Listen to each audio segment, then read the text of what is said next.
done a little soil profile here to show how leaf mould is formed in nature. We've got the quite deep organic horizon there with oak leaves on top.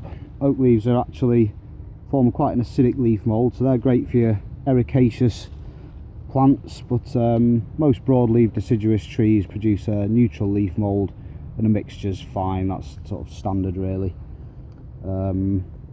Yeah, so beneath the freshly fallen leaves you've got this layer of sort of leaves from the last year or two that are quite well decomposed, but you can still see parts of the lamina, parts of the petiole, so it's not done yet. But beneath that you've got this sort of peaty layer, and that's your sort of finished leaf mould really.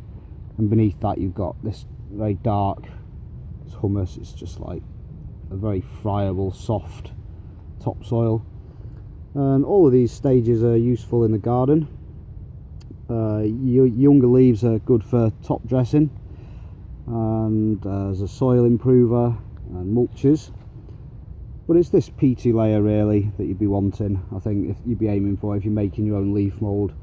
If you want to use leaf mould in your garden, you pretty much have to make it or collect it, because you can't really buy it. So there's lots of good reasons why you'd want to do that. It's great for water retention, holding several times its own weight in water. I've seen various statistics, but it holds a lot.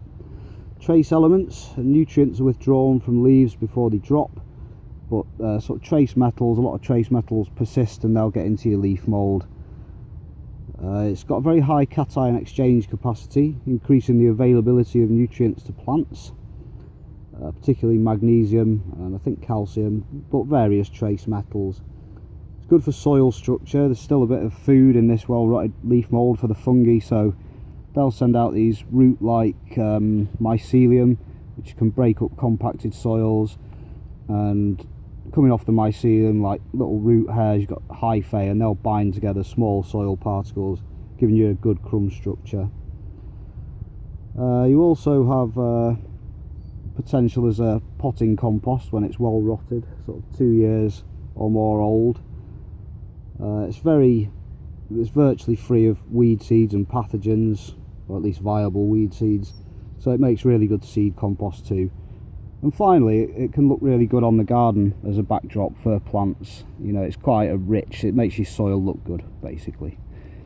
So yeah, if you're trying to make leaf mould, this is probably the layer you'd be aiming for here, the sort of peaty, dark, soft, friable layer.